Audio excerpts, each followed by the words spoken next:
Good evening, ladies and gentlemen, and citizens of New Smyrna Beach. Welcome to the 2014 New Smyrna Beach Election Forum, sponsored by the New Smyrna Beach Citizens for Smart Growth, LLC. Please turn off your cell phones. However, before you do that, you may want to text your friends who couldn't be here and let them know that this event is being streamed live. Tell them to go to keystourcity.com and click on to WKEY TV. Everyone should have received a program with a space at the bottom to fill in your information.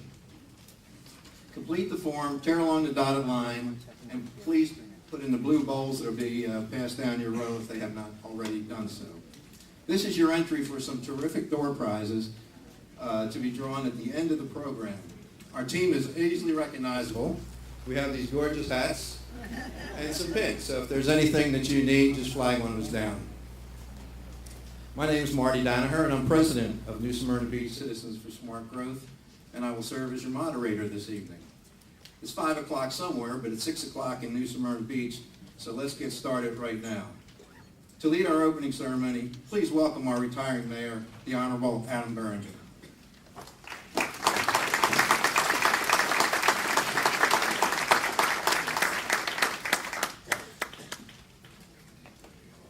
He said retire, and I was the loudest one clapping in the room.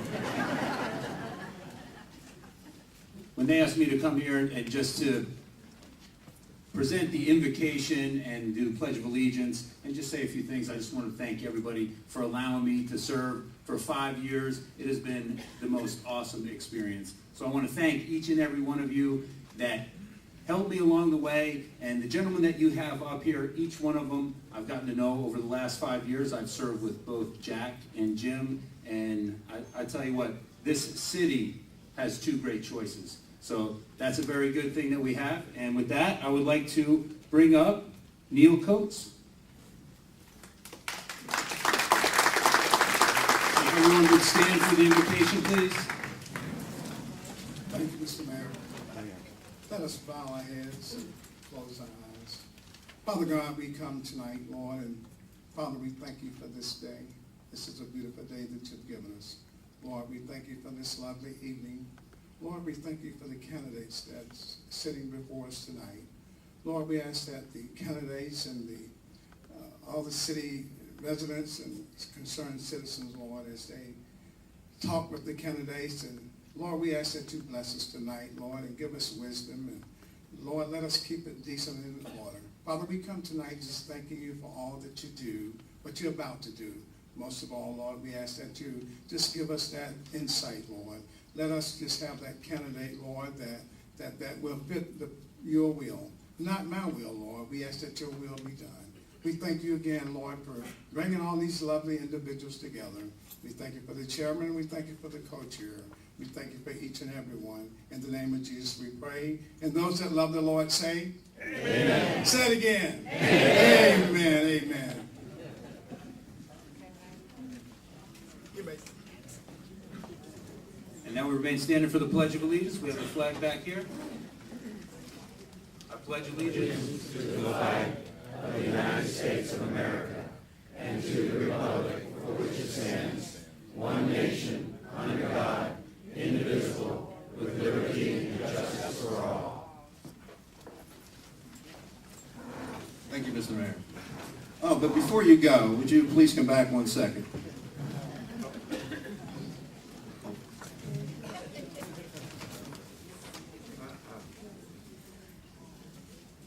We have a little parting gift for the mayor. And no one that I know has the patience of Adam Berenger to put up with some of the conversations that we have. Nonetheless, I think Adam Berenger has done a fabulous job, and most of all, he's opened the entire process up to the citizens. We have had a tremendous relationship with Mayor Berenger, always open to us, always responding, always answering emails, phone calls, no matter how perhaps unpleasant they might have been. Nonetheless, we salute Adam Berenger, and we'll read the inscription to you as soon as I can find it here.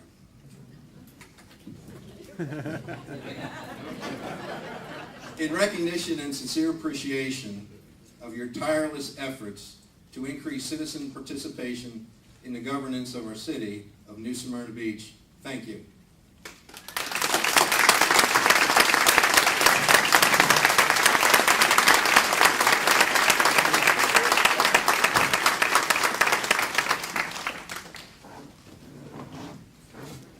Ladies and gentlemen, we appreciate your attendance this evening and the questions and issues submitted from across New Smyrna Beach. A special committee of our executive committee reviewed the input, added some questions, and provided a question list for this evening. We hope these questions and the candidates' answers, points of view, and vision for our town help you make informed choices this election. That is our goal. The candidates seated at the tables before you are eager to own your vote. First for mayor, Jack GRASTY.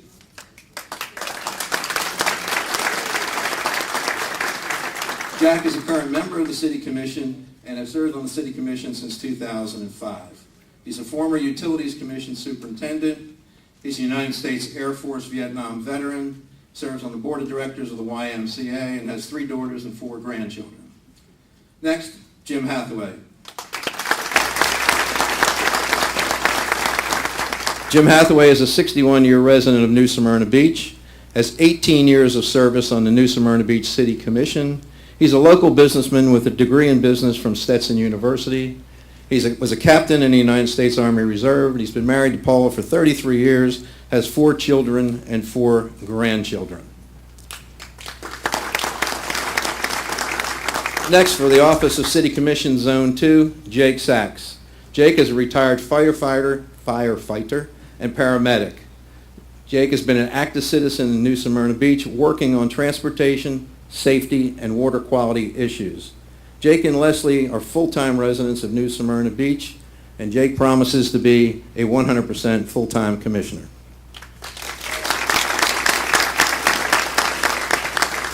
Last but certainly not least, Steve SATHER.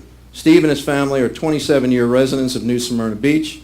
They're active in the community service for over 20 years. Steve has served 4 terms on the Planning and Zoning Board, and Steve says he's ready to go day one. Steve SATHER. The questions will be presented by a panel consisting of Sally Gillespie, Jim Russell, Peggy Rivers, and Steve Simpson. The questions, each candidate will have 2 minutes to respond to each question. A 20-second warning bell will mark the remaining time. A rotation will be utilized and will move left to right. The questions were not provided in advance and have just been distributed to the candidates. Our first question, Sally Gillespie.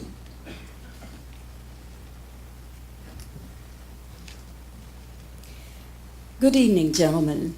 Thank you for coming and participating in this very important evening. Jack, you're up with the first question. Mr. GRASTY, the question is this: what is your assessment of the relationship and level of cooperation between the Utilities Commission and the City Commission, specifically as it relates to impact fees, the elimination of septic tanks, the proposed CRA, expansion of the swoop site parking facility, and underground electric utilities? Thank you, Ms. Gillespie. My assessment of the utilities, they could be a better working relationship. There is a good one now, and we can continue that with my experience being on the utilities for almost 30 years. Part of your question, the impact fees. In the days of when it first started, everybody paid with higher rates for the impact. There was no impact fee. It was on your electric bill, water bill, on your utility bill.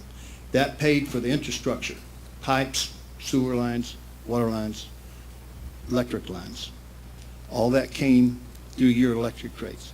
When they started implementing impact fees, your electric bill went down.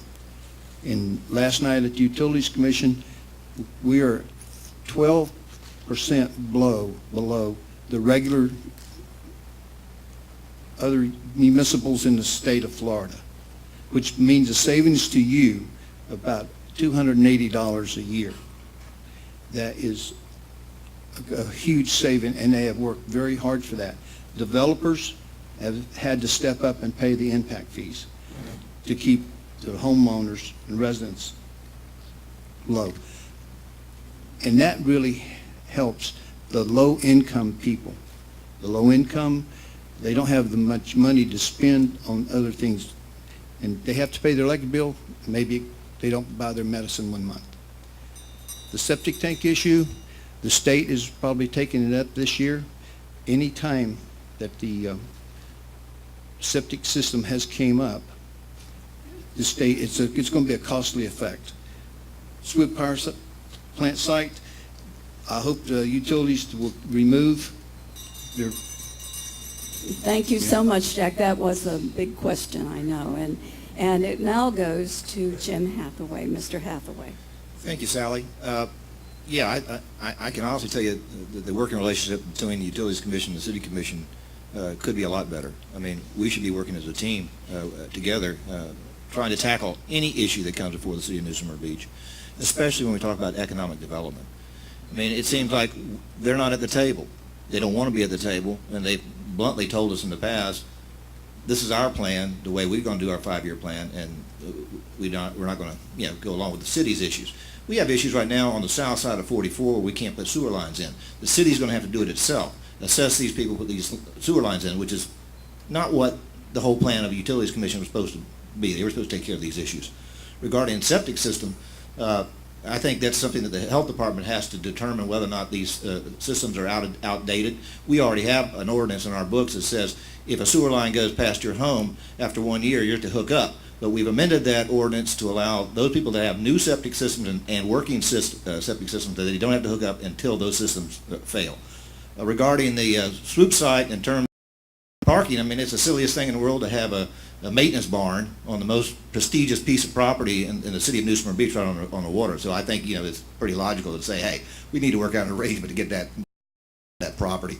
When it comes to impact fees, I think there could be a methodology that would work better in the long term, and in the sense that why don't we see if we can't measure out those impact fees rather than have to have them paid all up front? Why can't we do a bonding issue or a finance plan so that these businesses can actually come into New Smyrna Beach without stressing their budgets completely?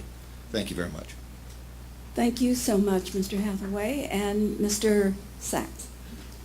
Well, I first must say that I'm very proud of our linemen. These gentlemen work in the worst of conditions. We've seen them through hurricanes, through big storms. They're always out there within a half hour to try and restore our service. I was always very proud when I first moved here that New Smyrna had its own utilities company.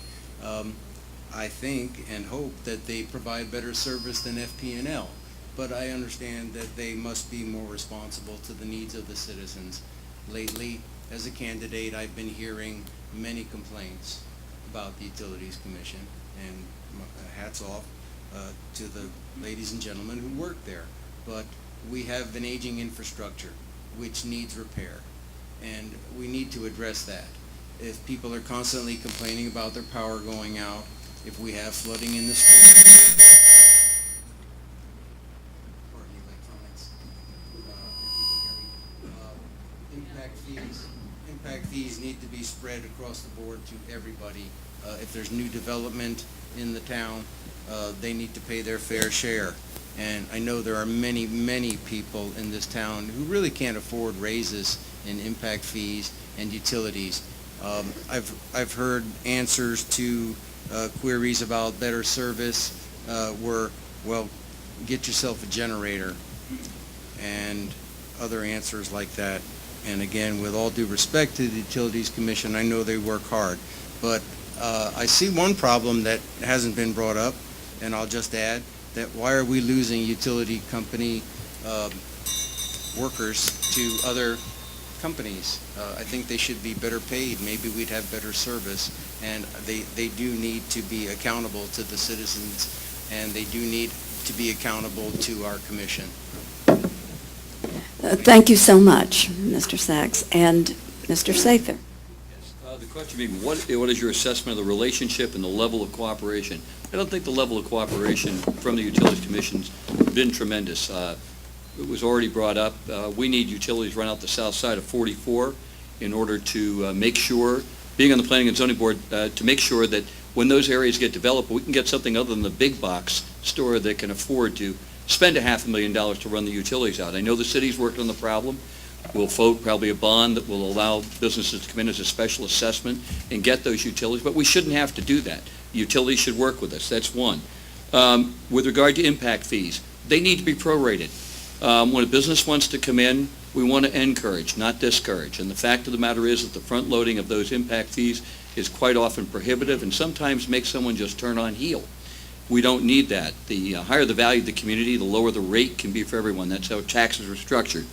Second of all, septic tanks. Yes, we have regulations for septic tanks. Yes, in a perfect world, we wouldn't have them.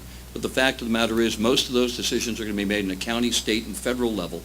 And, you know, we don't want anything to impact our lagoon, and particularly septic tanks if they get to the point where they're failing. With regard to the scoop site, I couldn't agree more that that maintenance barn needs to be removed. It's a beautiful site. I'm sure there's another location for that sort of thing, and it doesn't need to be on our riverfront. And last of all, underground electric utilities. Being in real estate, when you have to change out your box in the house, if it's an old Federal Electric box or whatever, you have a choice. You can either have them run the line the way it is, or you can run it underground. I'd like to encourage our citizens to run it underground. I'd like to see more of our utilities go underground. We all know we'd have better service in storms. Thank you so much.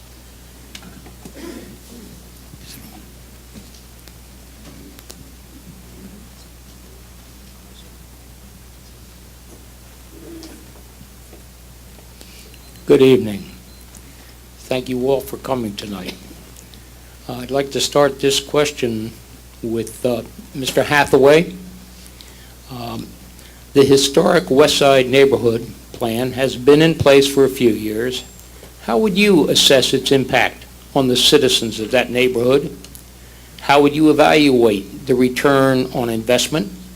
And is it time for phase 2? Thank you, Mr. Russell. I would say that it's been a great improvement with the streetscape that's been put in place. But the streetscape alone isn't doing what needs to be done. And I'm hoping that a new CRA will be implemented and that the majority of the historic West Side will be included in that CRA district, because you need to get a helping hand to some of these business people that can't get a loan to build their business and run their businesses on the West Side. My proposal, and I proposed it when I was on the City Commission. I didn't get much traction then. Maybe it will if I'm mayor. The issue is that we can do some of these businesses with no interest or low interest loans from the CRA fund. So therefore, they don't have to go to the bank, they come to the city. In my estimation, it works better than a grant, because if you give a grant and the business fails, that money's gone. At least with a loan, you have some return coming back in, assuming that the business is functioning and will be profitable. And I think that that's some of the things that needs to be done. We need to encourage businesses on the West Side. We need to encourage employment on the West Side. And in the old days, I know I'm dating myself a little bit, but in the old days there were businesses that were successful on the West Side, and it can come back. I mean, there's no doubt in my mind that there's people over there that have the desire and the will to do this, and I would certainly encourage this to occur, and I hope that the county will approve a CRA, and I hope the boundaries will include the historic West Side. Thank you. Thank you. Mr. Sachs? Yes, I've been over to the West Side, and I've spoken to the wonderful ladies and gentlemen who would like to see their community improved. But when you don't have the money, you don't have the seed money, you can't start a business, you can't ask for a grant. You can't get the CRA funds because of that catch. That catch meaning if you can shell out a little money, we'll give you some money. I know there are lots of people who would like to start a little business. Maybe we continue some of the commerce that is now thriving on the east side. We can stretch that over to the west side and have something continuous and something thriving that we can all enjoy and share. And maybe the residents of the west side can take more pride in their community, but they just don't have it. There are still a few residents who have leaky roofs.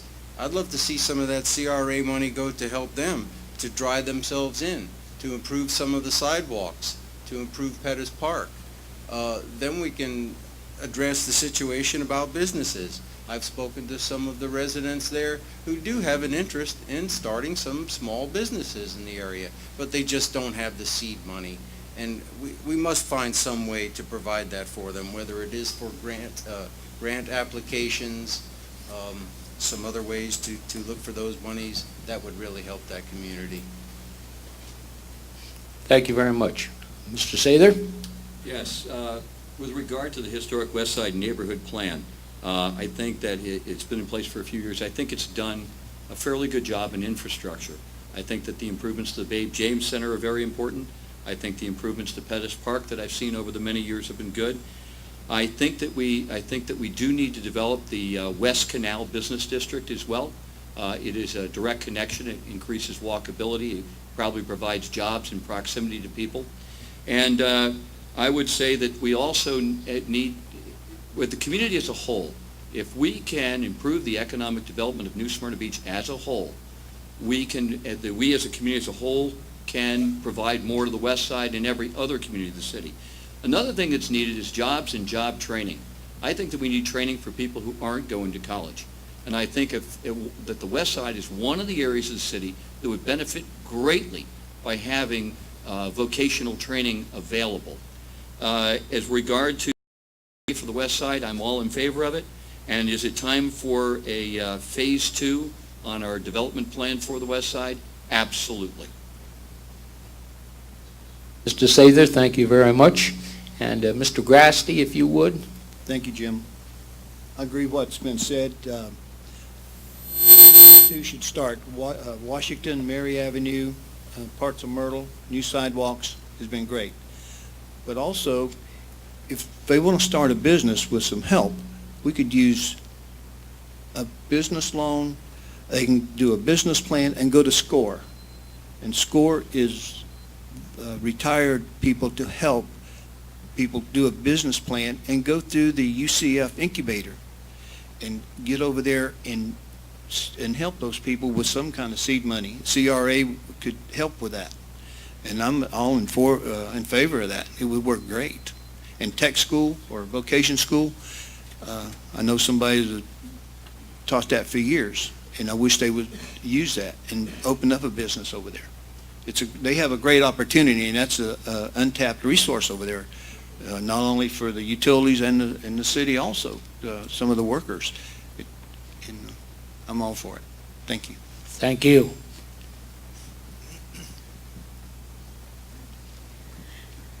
Good evening.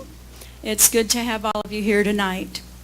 For question 3, I will begin with Mr. SACS. And here's the question. If we could have it on the slide, please. Question 3. Thank you. Would you support a proposal that requires each commissioner to be fully knowledgeable about one aspect of services, for example, public safety, utilities, growth and development, parking and traffic, and the environment?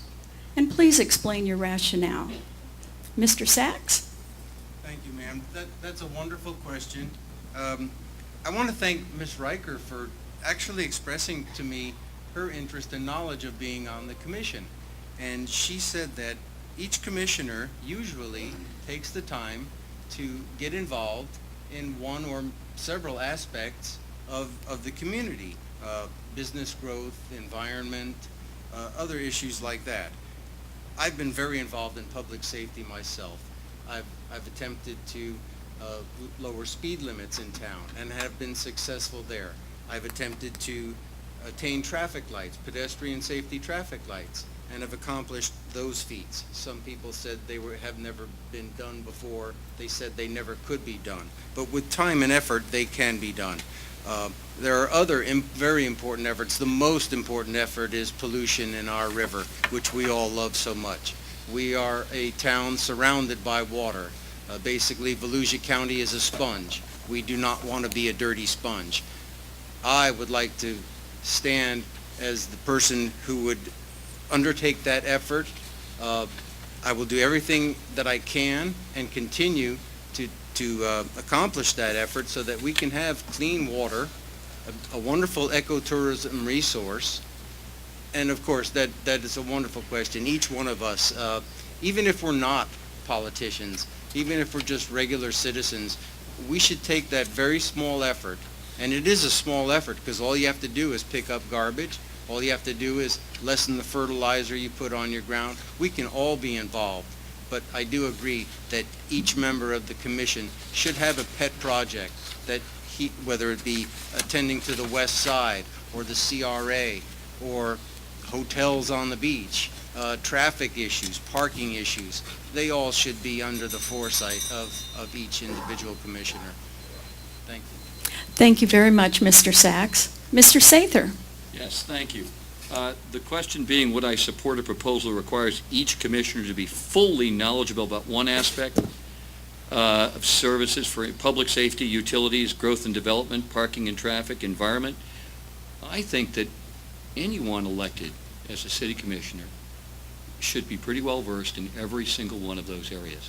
If you were tasked with being responsible for one particular area, yes, it would be great to make yourself. But you know what, folks? You're really looking for commissioners, you're looking for representatives that are going to make themselves knowledgeable in all of those aspects. Thank you. Thank you, Mr. Sather. Mr. GRASTY. Thank you. Would I support a proposal? It's hard to require all commissioners or mayor to know everything about the city. This is why you have professionals in the city to do certain jobs. You got streets division is different than police division, fire departments, and all that. Mechanics. But to know something about, a little about everything, yes.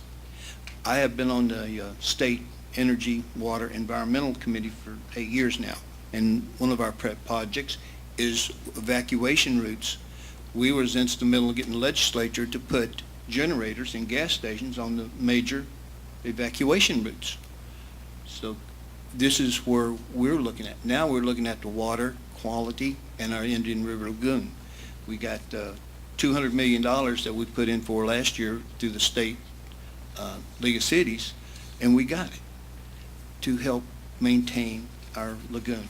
That lagoon quality here is a boater's paradise, and it's also an economic generator for our whole area.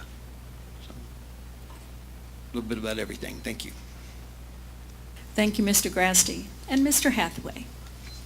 Well, I would say that if you could get somebody that was elected and was knowledgeable in every aspect or one aspect of this, you would be paying them more than $15,000 a year. They would be, you know, let's face it, folks. We're just like y'all. We're lay people. We come to this office. We come to represent you. We come to do the very best job we can with the information that is provided to us by staff. We try to make rational decisions. We try to take your input as well and look at it and massage it and see what works best. You know, obviously we're all concerned about our environment. I mean, this is why people are here. This is why people come to New Smyrna Beach. This is why everybody says, make sure what you do, don't destroy what you have, because what you have is what brings people here.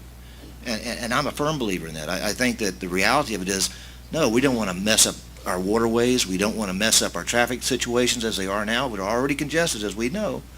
And the reality of it is, how do you find that fine line, that fine mix?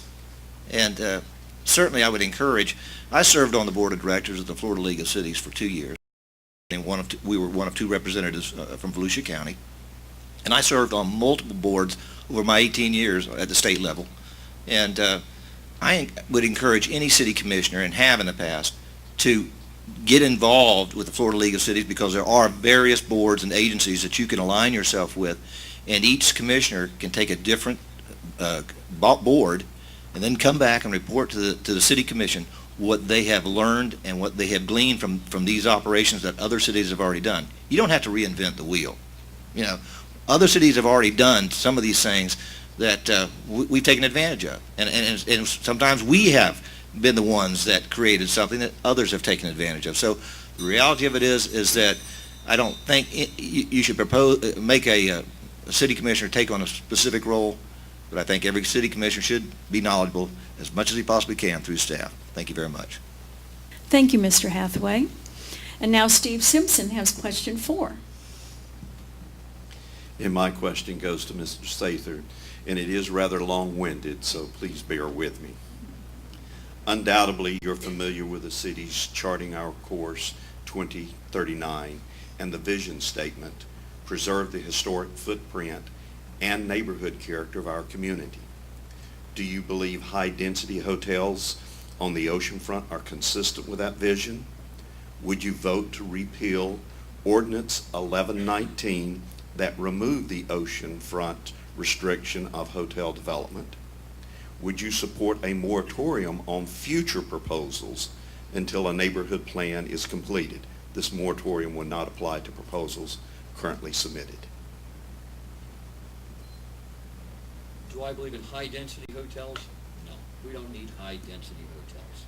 Would I vote to repeal Ordinance 1119? Probably not. And would you support a moratorium on future proposals until a neighborhood plan is completed? Most definitely. Let me just explain my position real quickly and easily. We're not going to support building anything east of the coastal construction setback line. I'm not going to support anything that's out of scale. And I'm not going to support anything that we can't handle the parking and the traffic for. Thank you, Mr. Sather. Mr. GRASTY. That was a good one. No, I will not support the hotels on the ocean front. The two places that are available, one is north of the breakers, which we need to do due diligence, and it's up to us to do that. The Barracudas and by Tony and Joe's, absolutely not. There's no parking there, and wouldn't do a variance for parking. But if the other hotel fits the ordinance, and we need to do our due diligence. We have not seen that proposal. We have not seen anything. It has not even been to planning and zoning. The other two withdrew. So there's a lot of misinformation out there. If it's in the footprint, those people said they'd rather see something like that than a condo. The condo would be higher, bigger, whatever, and it would block your view. And first duty of a mayor is you have to listen to the people, and I'm here to listen to the people. Thank you. Thank you, Mr. GRASTY. Mr. Hathaway. I think you're going to probably pretty much find a consensus on this question. I think the reality of it is that, again, I chose not to support the Hampton Inn, and a lot of people said I was negative growth, and nothing could be further from the truth. I'm a small businessman in this community. I rely on the growth to occur so that I can continue to make a living and provide for my family. But at the same token, I'm also in favor of the charm and the character of this city of New Smyrna Beach, which I have lived in my entire life. And I have raised 4 wonderful kids, and I'll tell you right now, I enjoy working 40 hours a week and less as a bread distributor in this community because it allows me to get back in time to do my city commission duties that I used to do. But I've found out, and I've observed over the years, that being mayor takes just a tad more time than just your average city commissioner. So I've already made this promise to everybody that I'm going to be out searching for an employee. So I'm going to help the economic growth of the city of New Smyrna Beach if I'm elected your mayor. And I'm not going to make any money by doing this transaction. Let me explain that to y'all. I'm going to actually lose money by being elected because I might pay something more than I'm going to make as mayor. But I believe I'm the right candidate for this position, and I hope you will agree with me also.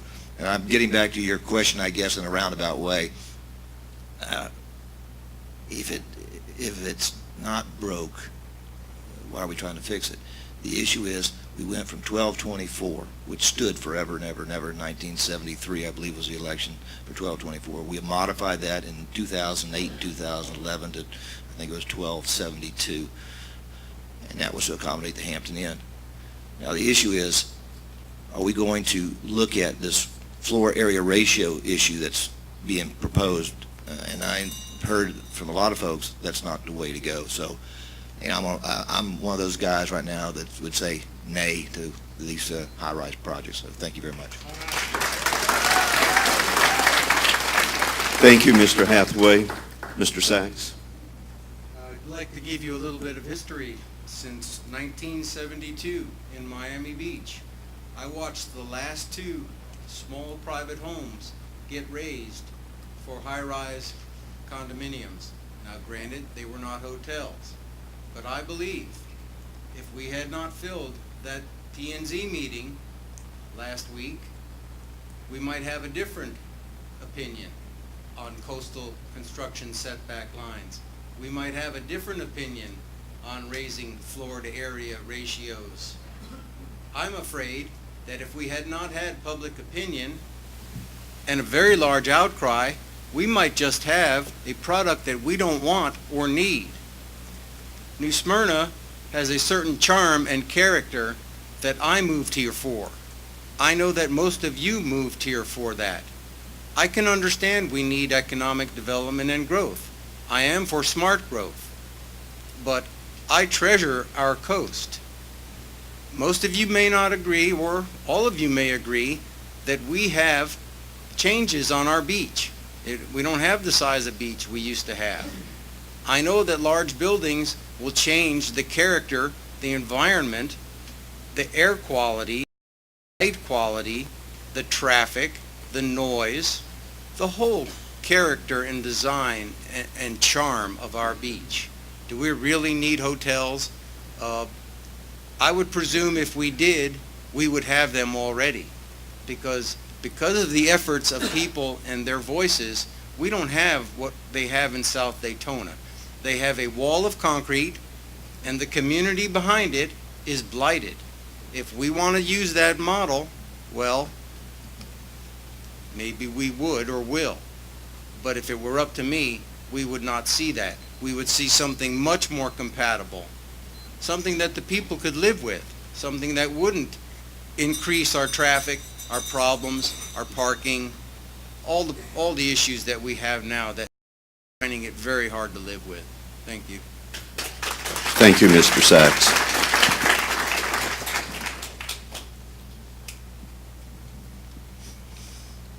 Mr. Grasty, we are back to you as number one here for the first question.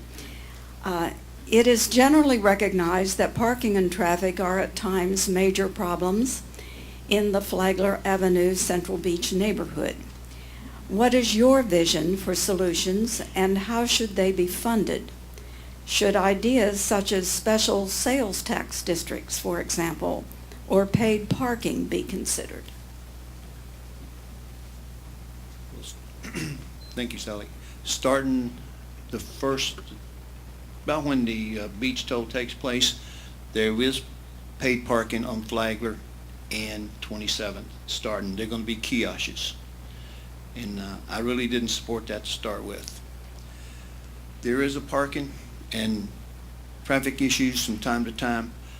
I'm not in favor of giving anybody anything unless they have all parking on site, period. Because if somebody wants to come in and do that, and how to fund this, if we can get the city, county, state working together to get some off-beach parking, that's fine. But who's going to maintain it? That's where it's going to fall on you, the taxpayers. Who's going to fund it? You are. And I'm not in favor of that right now. Maybe down the road we can look at it. But solutions, we need to work together. We've got another, probably after beach station is built, we'll have another parking space near Maryland down there, and it's that part should be free as far as I know. That's my thought. And Mr. Hathaway. Thank you, Sally. You know, there's a simple solution really to the traffic situation on 44, which obviously relates to the beach side. All we have to do is ask the county for a resolution, along with the city as a resolution, to ask FDOT, let's synchronize those lights out there on 44. Let's not have everything backing up there at Mission Road. That's a simple solution, and that's something that can easily be accomplished without spending any tax dollars whatsoever. Regarding the situation about parking, well, we created this problem. When you sell land that used to be a parking lot and you didn't get anything back in regard and to replace it, then we created this problem. And the city, shame on the city for not moving forward and buying more parking spaces when they took parking spaces away, i.e. the Hampton Inn. Getting back to what Mr. Grasty has mentioned about the kiosks, I was opposed to that from the get-go. And I told that to the city manager. I said, first off, you're putting a bunch of kiosks right on the ocean. How long are they going to last? Who's going to maintain these things? What happens when they break? And are they going to generate enough money to do just anything other than pay for the kiosks? And I don't think so. You know, the idea of having parking lots and paid parking lots is to generate enough money to maintain the parking lots. That's really what it's for. If it doesn't do that, then it's just an exercise in futility. And the sad truth is, the people that are working these numbers, and I love the finance department, they're good people, they're honest people, but they've never run a business in their entire life. They've worked for a government. Now, I've run a business, and I can tell you right up front, it's going to take some money for the investment in these kiosks, and it's going to take some money for people to collect the kiosks. It's going to take somebody to maintain those kiosks. It's going to take police officers to make sure they're riding around people who have actually paid for those tickets on the kiosk in their car. And you've got to scratch your head and say, wait a minute, what has this accomplished? It's accomplished pushing cars into neighborhoods because they can't find a parking spot or the parking lot's full. So this is not the answer to that solution, and I'm willing to listen to anybody who has a better solution. Thank you. Thank you, Mr. Hathaway. Mr. Sachs. I'm afraid of turning New Smyrna Beach into a parking lot for our beach. And I'm afraid our popularity, our charm, is just going to attract more people, more cars. If we build parking lots, if we build high-rise parking lots, they're going to be full and more people are going to park on the beach. We can't stop growth. We can't stop more people coming from Seminole, Orange, all the counties, Lake, that surround us. Our beach grows ever more popular. It's a very tough question. I have difficulty answering. My wife and I talk about it all the time. We're afraid of our street being turned into a parking lot. We know that Florida Avenue has had problems already becoming a parking lot, and they had to have the police intervene to help that problem. I don't support charging New Smyrnans to go park to shop on Flagler Avenue. I know they'll have a lesser fee, we'll have some kind of aid or $10 a year. I don't know what it is. It's just not fair.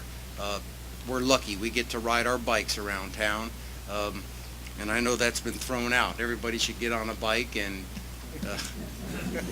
but then again, we run the risk of getting run over. Well, we really do. That's why I'm very involved in public safety. So again, my message is, I'm very fearful that New Smyrna will turn into a parking lot. I think we need to hold the county accountable, telling them 40% more of the beachgoers come to New Smyrna Beach. We need your help. Maybe they should raise the fee to out-of-towners, and we could glean some of that profit to help our parking situation. I understand we're paying a lot of money to one of our local churches to use their parking lot. Now, it's wonderful they can collect some revenue, but is this the answer to the solution? I don't have it. Hopefully our neighborhood beachside task force and our parking task force can help us come up with some ideas. I know there's some brilliant people in this room. I would welcome any input and all input. Thank you. Thank you, Mr. Sachs. And Mr. Sather. I wish I had a magic bullet, but I don't have a magic bullet. Do I support a special sales tax district? Absolutely not. Why should the businesses who are on Flagler Avenue in particular be burdened with that? You know, we might be better off to look at the fact that all these cars are coming out of town. Maybe, folks, it requires more study. Maybe we should be looking at a 1% transportation tax. Maybe we should be generating some of the revenue when these people are coming into town and they're buying gas, coming and going. As far as a parking garage is concerned, I have been in planning and zoning, and I've been a consultant on land use for a long time. There's something that I understand. When you take land off the tax rolls and build parking, our tax is the value of the land, the value of the building, and the value of use. People tease me about being ad valorem Steve, but I'm always thinking about it. The fact of the matter is that taking land and turning it into public parking just exacerbates the problem as far as our value is concerned. The higher the value of the community, the lower the rate for everybody, and we can create more revenue. We need to increase the value. Now, quick ideas. Maybe there's a possibility that we should look at the idea of Flagler being one way off at peak times. Someone came to me and said maybe out on 44 we ought to let our businesses give away some kind of certificate at 3rd Avenue or 27th if they'll get on the beach there that's worth more than it costs to get on the beach. You know, we as a community are going to have to seek good ideas for this. And like I said, if I had the magic bullet, I'd bring it to you. I don't. But I will tell you that my vision is going to include a lot of different aspects of approaching this. And number one, let's talk about how we can get the traffic to move better. I absolutely agree with Mr. Hathaway on the sinking of the, I'll just say ditto, on the merit of sinking those lights out there. I think that's a great idea. Thank you. And thank you, Mr. Sather. And now for question number 6. That goes to me.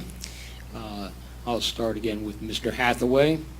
The question is, the Planning and Zoning Board recently voted to retain the 50% parking variance once the current expires.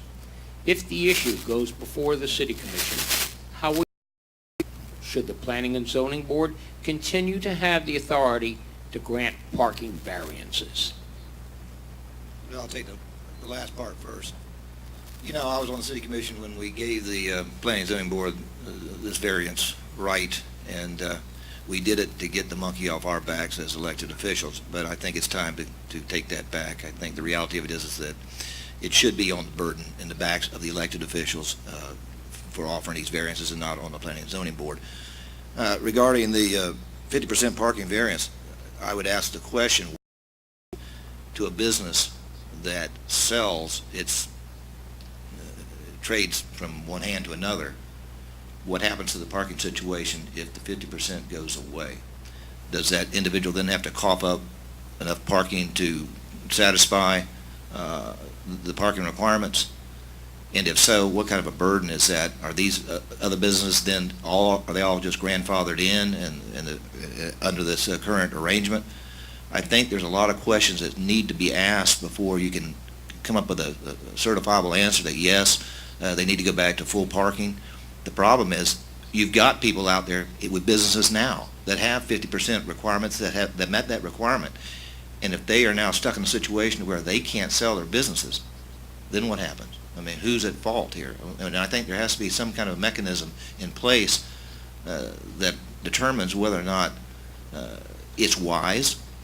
I mean, obviously, it's foolish. I've never understood, from a businessman's perspective, being on Flagler Avenue for some 20 years in the grocery business and the laundry business, how in the world could you not offer your patrons a place to park if you wanted to keep them have your business successful? So I'm kind of curious as about some of these places that go into business with 50% of the parking that's required, and then their employees park in the prime location. So the argument has to be something's not right here. And so, I can see a real problem here, a real problem that's going to bubble up, and I wish I had the correct answer tonight. I don't. I think there's issues that still need to be ironed out, and we'll see how it plays out. Thank you very much, Mr. Hathaway. Mr. Sachs? Yes, this is a situation that I've only learned about from the merchants on Canal Street, and they tell me when elderly patrons come on a Saturday and they can't find a place to park, to shop, they just don't come. I don't believe we should have variances for parking, 50% variances. It is a subject, honestly, I must admit to you, I need to study up on more.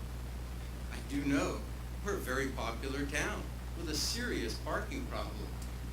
And you can see when we have special events, and I'll just use Canal Street as as a for instance, people can't park. They want to go to the farmer's market. If we have a parade on Canal Street, if we have a special event on Flagler, the parking situation is just a tremendous detriment to the town. And I see it as only getting worse. And hopefully, again, we can rely on a neighborhood parking task force to help us with that situation. We are only going to get more popular. We're only going to grow more. And thankfully, we do have merchants that are succeeding on all our districts, 3rd Avenue, Canal, and Flagler. But again, that's a situation I would have to study up on much more to give you an answer as to where we can park all the cars and the people that work in the businesses that line these streets. Thank you, Mr. Sachs. Mr. Sather, you want to have a go at it? Sure. I'm going to kind of invert this a little bit. Should the Planning and Zoning Board continue to have the authority to grant parking variances? As Mr. Hathaway said, that authority was given to the Planning and Zoning Board. I've spent 4 terms there. We've been through a lot of variance procedure. I'm at a point right now where I think that the issue is so important that it should go back to the City Commission. And I think not because of the people on the Planning and Zoning Board that I serve with want to do an excellent job, but it's gotten to be a point where there's a responsibility to the voters that has to be taken. And if elected, I'm more than happy to take that responsibility with me and the experience I bring to it.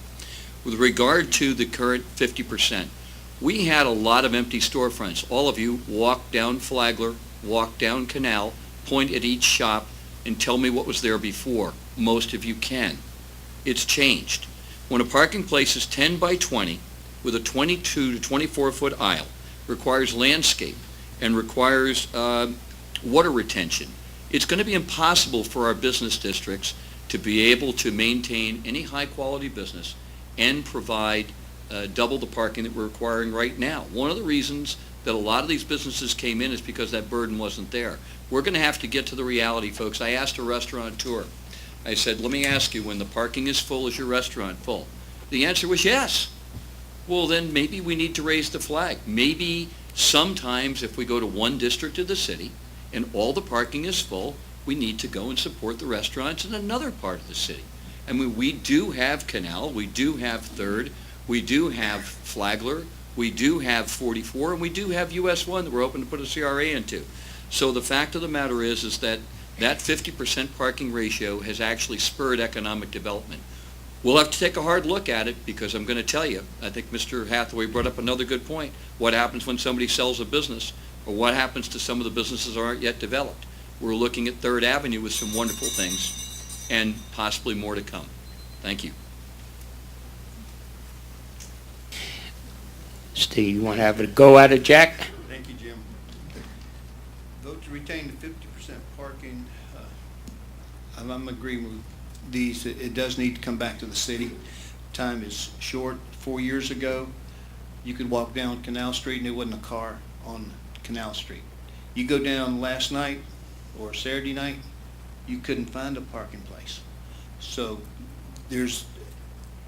things has to change. We have to look at this, and I'm glad we have this problem because it's great for our city, the business owners in the city. But we need to start looking aggressively into finding alternative parking off-site. We're going to lose the old tennis court and the shuffleboard court because Tabby House is coming, or building's coming in.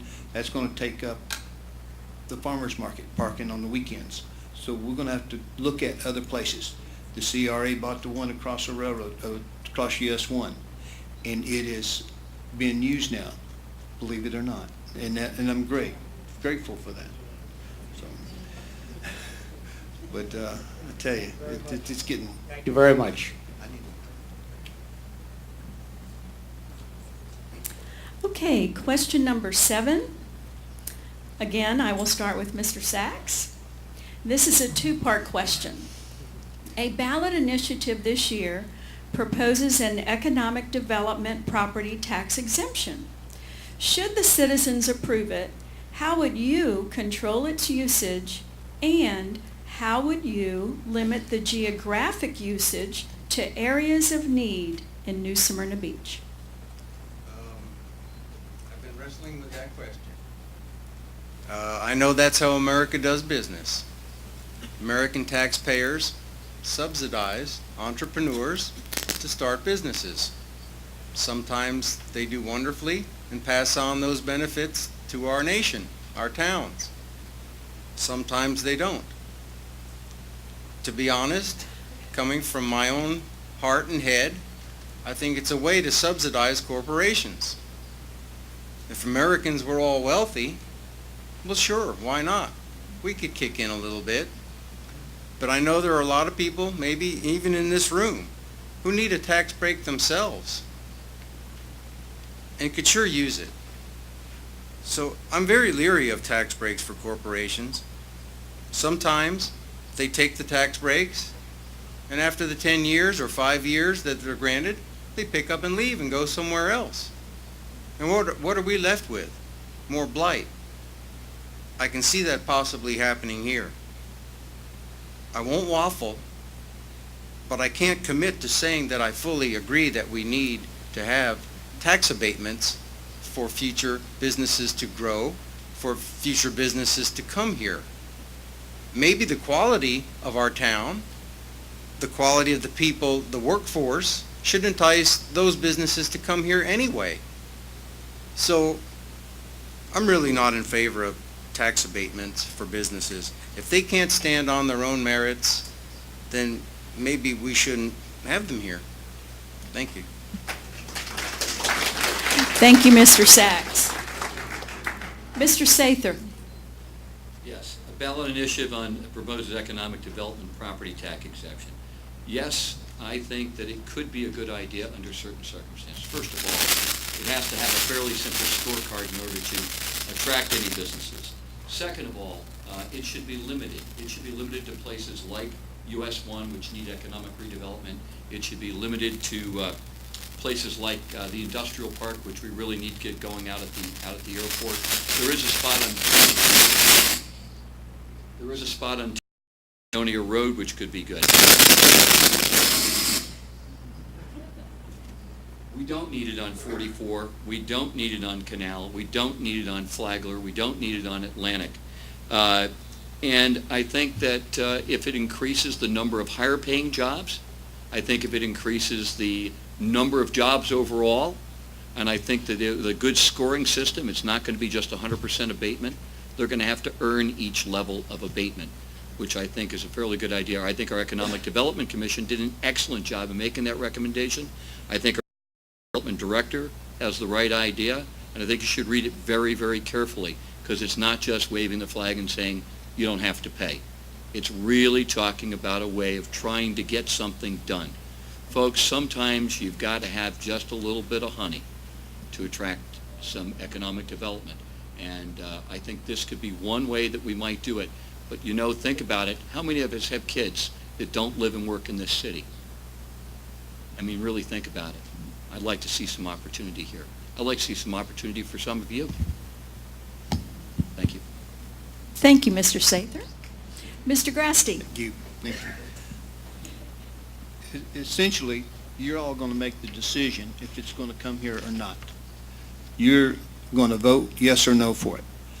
But what we looked at is a scoring system, and if it's so many million of dollars that's on the construction, and the wage is over 150% above the minimum or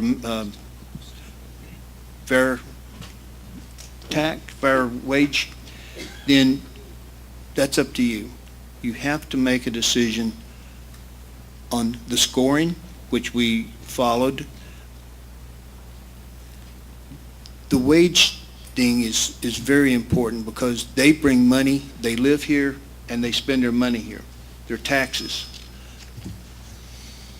It's very hard to distinguish between economic development.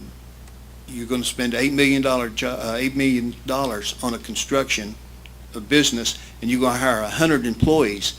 Hopefully, those are high-paying employees. We're going to give them 5 years or 10 years on the exemption, and how much is it going to be? This is something that has to be worked out. So it's a difficult choice, and if it passes, then we're going to have to work all that details out. And the state grants 10 years on this, and I think we've got it down to 5. But it's a hard choice. Thank you. Thank you, Mr. Grasty. Mr. Hathaway. Well, I'm going to have to line myself a little bit with Mr. Sachs on this one. I'll tell you, I've always been a strong proponent of making our taxes as lean and mean as I possibly can, and I've done that over the I've served as a city commissioner. I've tried to keep your taxes low. I've tried to go to rollback or below, and the reality of it is I was reelected 4 times. So from my point of view, this is just another tool in the toolbox, as they say. The question is, and I raised a question to the city commission when this issue was talked about at a city commission meeting, was that if the benefits are so difficult to reach, it's of little value to the businessman that's trying to relocate here. If you set that bar so high that 5 years worth of taxes being waived doesn't really make that big of an impact, and so therefore it's not really a tool. So those are some of the arguments that I was putting to the commission at that point in time, is that you've got to have something, one, that's realistic if you're going to do it. It's got to be something that's workable. But then, playing the devil's advocate, you as taxpayers have to decide, am I willing to pay a few more dollars out of my taxes so that we might get Joe Blow to relocate his business here, and we might get 50 or 60, we might get that, and then again we might not. And this is your call. This is your call. When you vote, you have to decide whether you're willing to pay your tax dollars in the hopes that some new jobs will be created in New Smyrna Beach. And certainly, whatever you decide, the city commission will then work within those parameters. Thank you. Thank you very much, Mr. Hathaway. Mr. Sather, we're back to you again. Question number 8. We've touched on Highway 44. Now let's address a few other items related to Highway 44. It is the major corridor for the tourist dollars to reach the business districts. Route 44's aggressive development and traffic seems contradictory to tourist convenience. What Route 44 solutions do you envision? How can these objectives be made compatible, and in what general time frame do you see for those? I don't know that I can set a time frame for it, but I will tell you this. Route 44, I'm going to tell you that, first of all, I believe that property rights are to a certain extent sacred, and there are people that own property out there, so we have to respect it. Second of all, we have regulations in place. Third of all, when we look at 44, whatever they build out there, we're going to be looking at it for the next 50 years at least. Landscape and architecture are really important. Whether or not we can afford to widen the road at that point, and at what point and how long it takes, serving on the 2025 road plan told me that would take 20 years, so I'm not sure that we'd be able to do that. I do believe that we have to very carefully select what businesses we approve out there. Right now we have a 2-acre minimum for development out there. So you've got to look and say, okay, well what are you going to put on 2 acres? Are we going to get dotted with a whole lot of ingress and egress? So let me go right to there. Traffic. A lot of traffic control has to do with ingress and egress. We've looked at it over and again. If you look at currently at the Home Depot and what's developed there, when you go out 44, you drop into a deceleration lane, you hit a traffic light, you make a right, you go in. When you come out, you hit a traffic light and you come out. That traffic light actually serves as a purpose of traffic calming between I-95 and the city. Many people are doing 70, 80 miles an hour on the highway, weren't slowing down until they got to Walmart. And we all know who we are.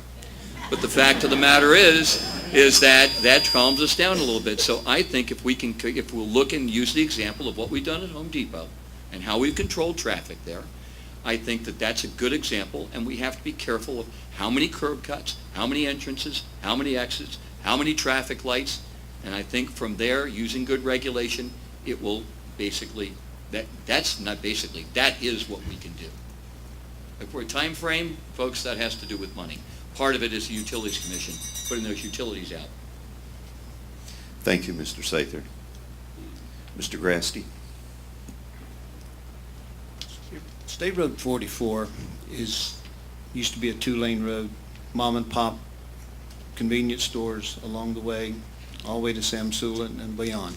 When the 4-lane came in, it took some of those properties and made them irregular. And this is where we're running into issues along with US 1. Hopefully, when the road is finished from Home Depot to Pioneer Trail, it will help the people who live Sugar Mill area back in there to get to where they need to go quicker. Hopefully the GPS is on the people's car, doesn't show them that route. But also something we're looking at, and we've talked to the state about, is Page Avenue for the folks on the south side of 44, coming from Glencoe to the post office. We've looked at that. So it's, and also the lights. Now, if you've noticed, there's been some new traffic control devices installed with cameras. They're not really cameras. They are control devices that they can see the traffic flow. The synchronization will be soon. They assured us it would, but we'll see. But that's controlled by the county. So easier traffic flow coming into town and out of town. And maybe those 4 or 5 new policemen we're going to get will help with at the intersections and moving traffic forward. So, thank you. Thank you, Mr. GRASTY. Mr. Hathaway. Well, I just think it's a doggone shame that we have so many nice businesses on US 1 that want to relocate to State Road 44, and now we're talking about creating a CRA so that we can pay for the blight that they're going to create by leaving US 1 to go to 44. I mean, we really haven't gained anything, have we, folks? I mean, if the tax dollars we're losing on US 1 are basically going out on 44, then what have we gained? We haven't gained anything. And by creating a CRA, all we're doing is trying to rehab something that's unfortunately changing, and we all know that change is good. Change is going to happen.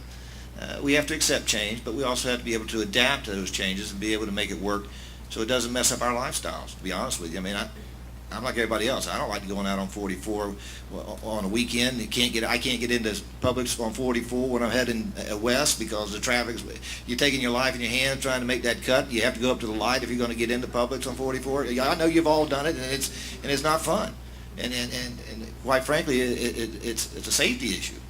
And I think that the reality of it is, Mr. Sather alluded to it, but it's sooner or later it's going to be a 6-lane highway out there on 44 versus a 4-lane highway. We're going to end up looking like Dunlawton before it's all said and done. Unfortunately, and I hate to say that because I don't want New Smyrna to grow in that direction. I don't want us to be another Daytona Beach. I don't want us to be another Port Orange, especially Port Orange, because Port Orange is encroaching now on us coming back toward Pioneer Trail. And the reality of it is that obviously we don't want to give any tax incentives to businessmen wanting to relocate to 44. That's already a given. I mean, why in the world would we ever do that? They're going to locate there anyway. And the issue is how do we grow in a fashionable way? Do we have side roads? And I hate to use the side roads. I mean, I'm glad that the city's going down by Home Depot and going into Pioneer Trail, but all that does is then dump traffic onto our back streets, and that really aggravates the neighbors that live on those roads. So this isn't going to be an easy solution, but with everybody's input, we'll get there. Thank you. Thank you, Mr. Hathaway. Mr. Sachs. I don't know if I'm supposed to take credit, but I believe I said, when I got off of exit 249, I said, oh my God, it's beautiful.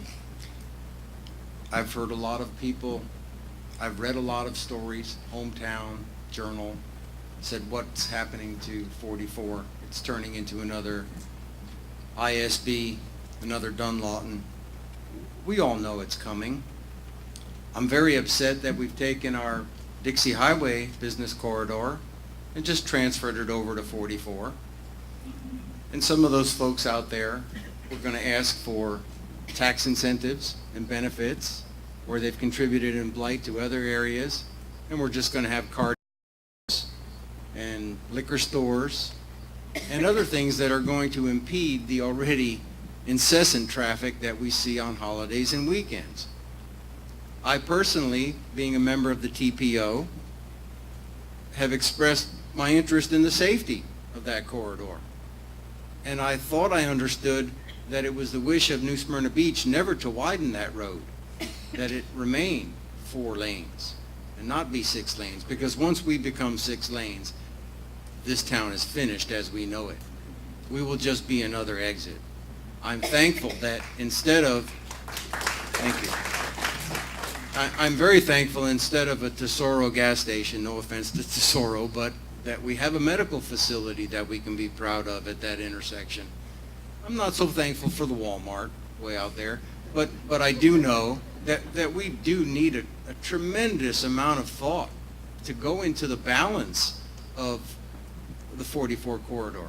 We have safety issues. I've expressed the fact that we need to lower the speed limit. Traffic lights are not compatible with 55-mile-an-hour speed limits. I don't care what any traffic engineer tells you. More people will. Thankfully, the people on Glencoe, Sugar Mill have traffic lights now. We're going to need a lot of thought to keep that corridor nice and decent so that when we get off on that highway, we can get on the exit 249 and go, I'm home. Thank you, Mr. Sachs.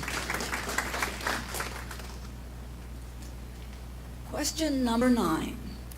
Mr. GRASTY, we all know that we've had a lot of rain lately, and the unusually heavy rainstorms exposed numerous stormwater issues across many neighborhoods of the city. What is your assessment of the overall problems, causes, solutions, and costs?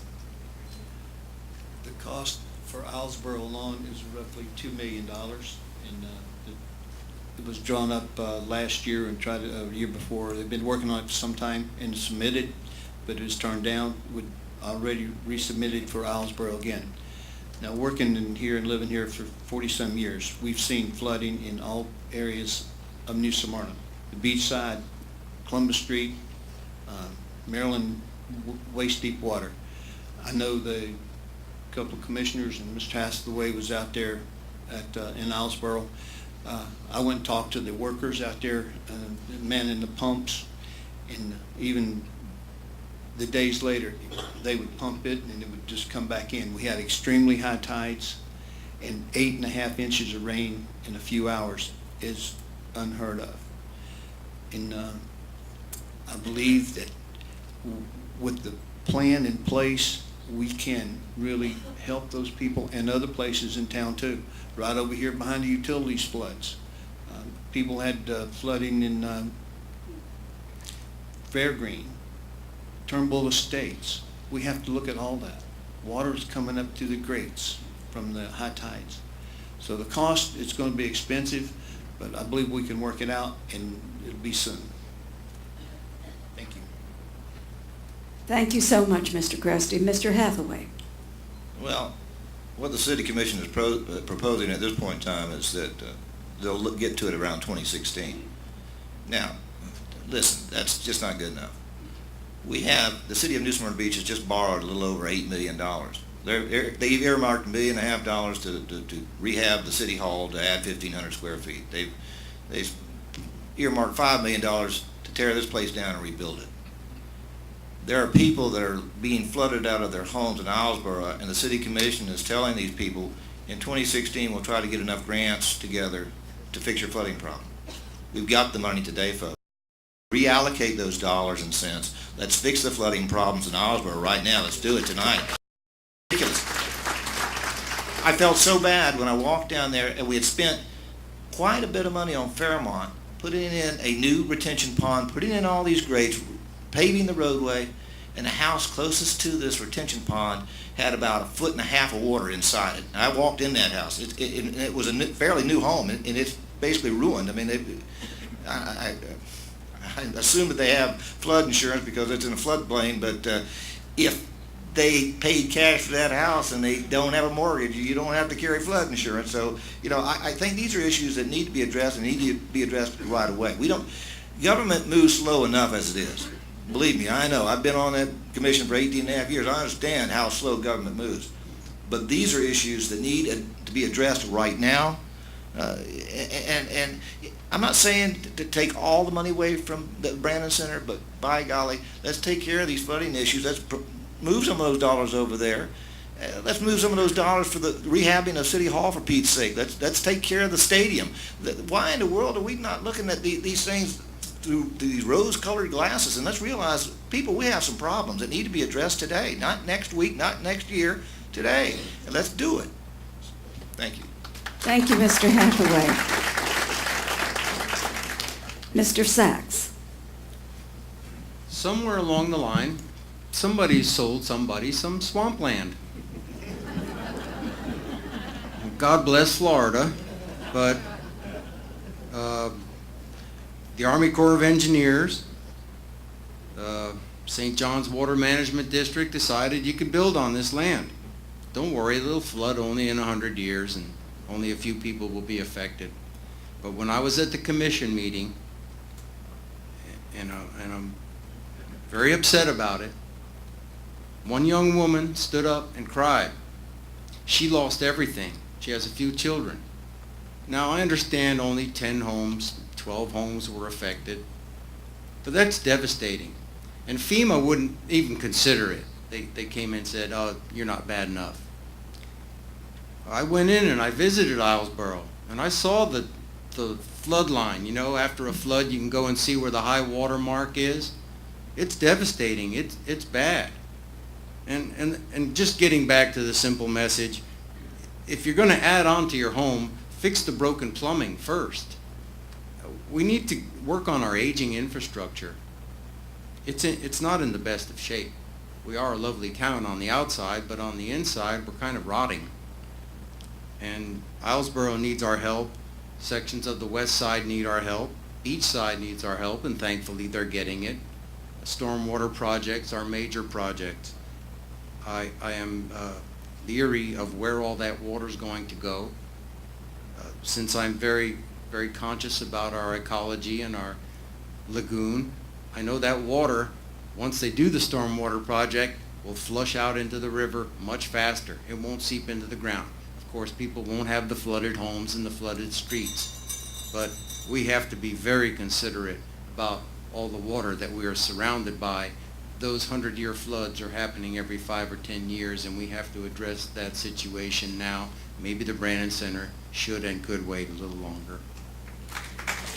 Thank you, Mr. Sachs. Mr. Sather. Well, the cause of the problem is obviously built in wet land, and we're surrounded by water. You know, the 100-year floodplain is a concept that is often used when determining whether or not you can develop on certain land. So are the 5 different levels of what is a wetland, including the one that's only wet every 100 years. But the real solution to all of this, folks, it always comes back to money. It's about economic development. You know, we have to very carefully manage how we grow. But again, I'm going to go back to that old saw. Value of land, value of building, value of use. If we don't keep improving the value of usages, if we don't keep a certain amount of growth going, look, if we can raise the value of the community, we can keep the rate down, we'll have more revenue to address these projects. With regard to Islesboro, it's real simple. Find $2 million, get it fixed now. Thank you. And thank you, Mr. Sather. And now for question number 10, Mr. Russell. Well, I guess I get to start with you again, Mr. Hathaway. This question revolves around the future of the AOB site and the waterfront on the North Causeway. Have been debated for some time. What is your vision, public use or private development, that you feel would be the greatest benefit to the most citizens? This question was posed to you, the citizenry. You, with a majority vote, said you wanted us to sell or lease the property. I am wholeheartedly in agreement with getting a private venture on that site with a tax base that will help you seed money for what is being proposed for the new Coronado Island, the new name, we're calling it the North Causeway, if you will. But you know, there's been some projects that have been proposed that, at least one of them, in my mind, sounded pretty good. And, you know, you hate to put a neighborhood grocery store on the causeway, since we've only had about 3 grocery stores on the causeway in the past. Though back in the day when those grocery stores were on the causeway, we had other local grocery stores in town. I mean, this would be a benefit to an awful lot of people, from my point of view. And I'm not saying that Publix was interested in coming back. Maybe they will, maybe they won't. But I still think that there's a way to carve out a 15-foot boardwalk area behind the building, right on the river itself, and maintain what the original CRA intent was back in 1985, and I know because I served on that board, was that there was supposed to be a meandering walkway all behind the causeway, if you will. And you got to think about what was actually on the AOB site. When I was a little boy, that was a baseball field. And when my dad was mayor back in the 60s, it became a sewer plant. Now, you think back in those days, why would you put a sewer plant on a very valuable piece of property? Well, back in those days, that wasn't a very valuable piece of property, and the best way to get rid of your water was dump it in the river after you treated it. And that's what they did. That was the whole process back in the 60s. We've gotten a lot smarter over the years and figured out that that's not the best use, and by moving our sewer plant out to where it is now, I think we've done a lot of good to the waterway system. But I do believe that the citizen told us to market that piece of property, and I'd like to see the city do it. Thank you. Thank you, Mr. Hathaway. Thanks very much. Mr. Sachs, the same question. You want to tackle it? I will try and tackle it, but chances are I'll go over my allotted time. I'm about public space for the people. I love open space. I love the fact that we have a loop. Some people joke about it, but I see our local residents using the loop. People walk every day. They go over the North Causeway, the South Causeway. We have our mercantile districts that kind of connect there. But we have a waterfront loop. I understand that there was a proposal set forth by the city for a pavilion, a public park. It had many nice features, and I was pleased. I was surprised. I thought the city was supposed to sell the land. But I guess there was a clause that said we might sell the land. I guess that's what the people voted on. Now again, I'm for public space. We don't have much left. If we're going to call ourselves a city by the sea, by the river, we need to show people they can go to it. And I understand recently there was a private venture that's considering purchasing some or all of the land, possibly leasing. Now, I'm a man about compromise. I feel I'm an all-inclusive guy, but I do feel the public should have access to it. We should be able to enjoy it. It shouldn't be a private venue that nobody can gain access to. And I understand it would be nice to have a pier going along the riverfront. But I do see a very large private venue. It has its merits. It will offer mercantile space, marine space. But again, if we can see a compromise, see some public use and private use, possibly even rent it.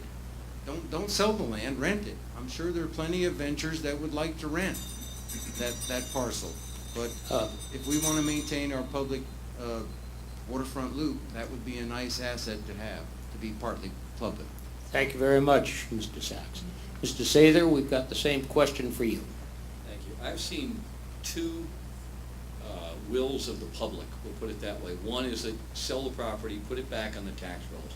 The other one is when we put it up for sale, is wait, keep the waterfront.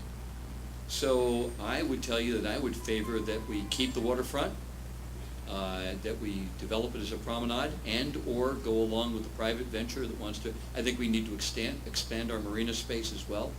And as far as the upland is concerned, it's possible that we might sell it for the right business to come in. Not sure whether or not we have had the right proposal yet. It's possible. So I would have to say very simply that the public in New Smyrna Beach has spoken. They don't want to give up their waterfront. However, they may want a portion of that back on their tax rolls. And for the right venue coming in, I could support that. Thank you. Thank you, Mr. Sather. Mr. GRASTY? Thank you, Jim. The AOB site was put on the ballot by a 3-2 vote by the city commission, as a straw ballot, and it did pass 3-2. Now, it went out for bids, and the bids came back way below the market value. The value of the swoop, or the AOB site, was $3,090,000. They offered $2 million for it. That's $1 million out of your pocket, and we voted to keep it. The other people wanted to build houses on it. They only offered 1.2 to 1.7. Taxes generated for that for the citizens in New Smyrna Beach was less than $70,000. We voted no. We keep it. Now, a private venture on the site, so much of it, and a city, we can go along with. Compromise. Keep some of the boat spaces, but also keep the walkability along the river so it connects by the boat ramp and down here by the other marina. So you can walk a nice walk all the way around or bike. So that is a very valuable site for the Marine Discovery Center. And also there's a Fine has looking into it to give their thoughts of what needs to go there or what should go there according to their up and down the river from Georgia to Miami. And if this is a public-private partnership, like Mr. Sachs said, it would be great for our community. You'd still have accessible to the river, and it'd be an awesome thing to see and bring in good jobs. Thank you very much, Mr. GRASTY. For question 11, I will again begin with Mr. Sachs. And this is a three-part question this time. What is your assessment of code enforcement in our city? Do we have a problem with short-term rentals in neighborhoods not zoned for that use? Should our city adopt architectural standards, especially in historic neighborhoods?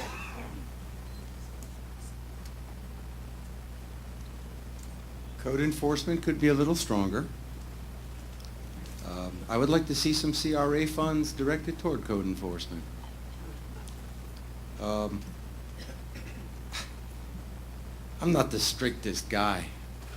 If people don't have problems with somebody putting in a higher fence,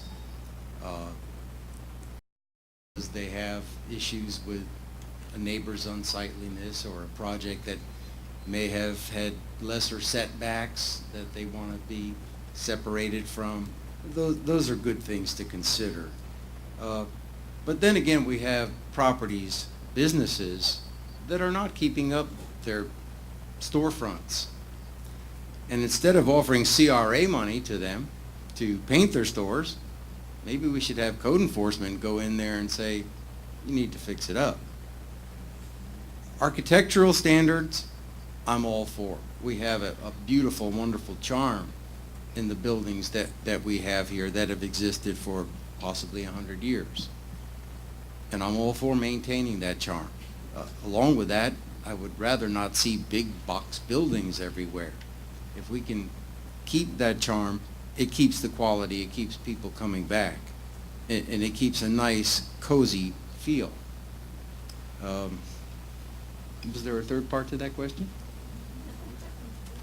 Yes, the last one was, should our city adopt the architectural standards? So I think you did touch base on that. Yes, Thank you. Oh, the short-term rentals? Yes, Should our- short-term rentals, Yeah, I do we think have- we have to be very careful with short-term rentals. I know it's been proposed that we have 3.5-day short-term rentals.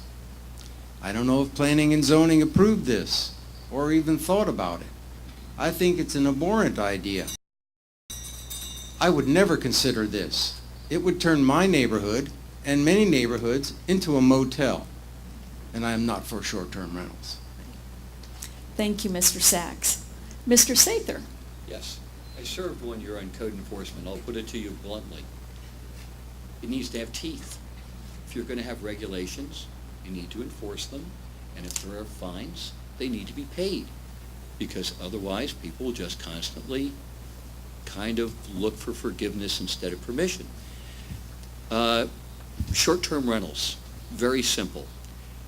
We had a meeting on it at Planning and Zoning. During the meeting, I asked Mr. McDole, our Assistant City Attorney, what his opinion was. He said, well, he said, in the legislature in Florida, they've said that we can't have regulations on short-term rentals.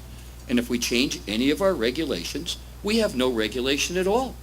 So I'm in favor of not changing our regulations at all, because I'd like to have some regulations. If you talk to people from places like Flagler Beach, where they don't have any regulations anymore, they're miserable with groups of people coming in on the weekends and using their neighborhood. So if we want to be able to ensure our quality, ensure that we have control of this thing and that it's where it's supposed to be and it's done where it's supposed to be, that's the only way to keep it.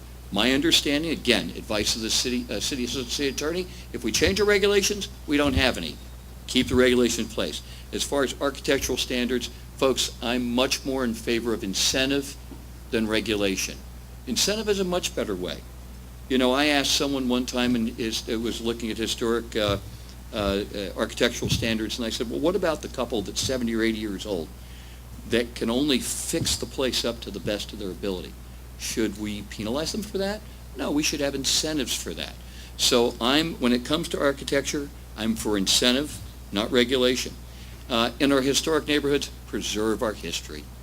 Absolutely. I think the only thing I might ask in a historical neighborhood is, look, if you really want to stay with the type of architecture we have there. Again, incentive, not regulation. Thank you. Thank you, Mr. Sather. Mr. Grasty. Thank you.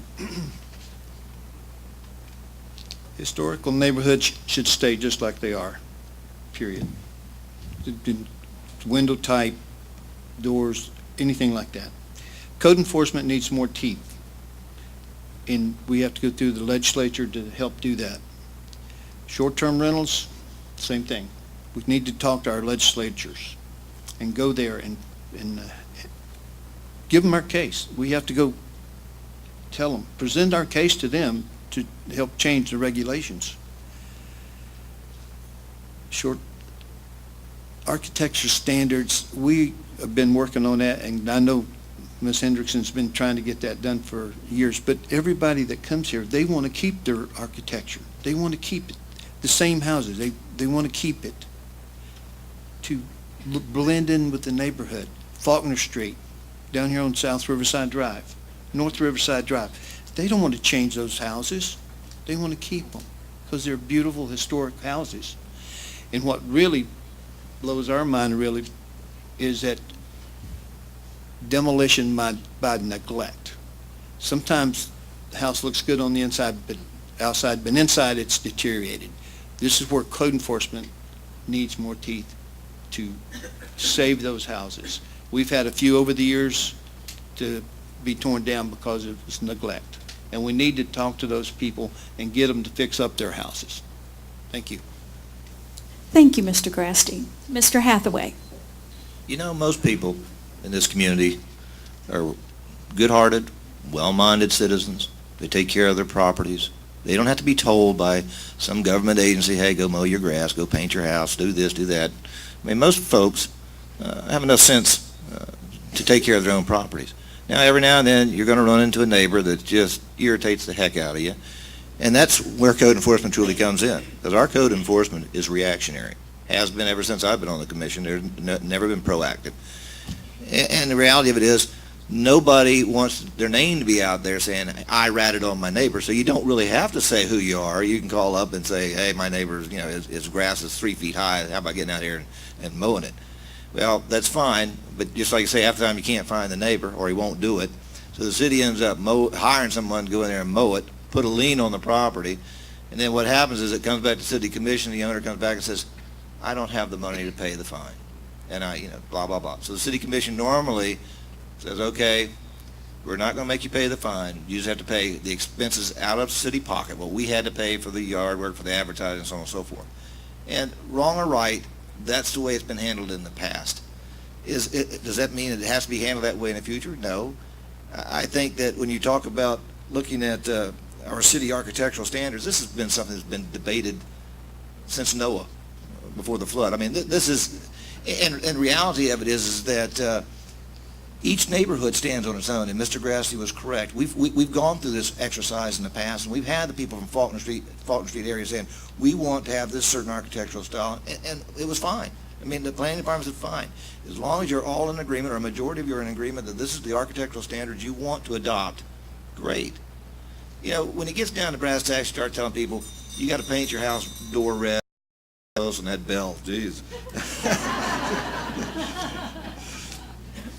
Short-term rentals I'm not in favor of, and other than that, I think I've answered the majority of that question.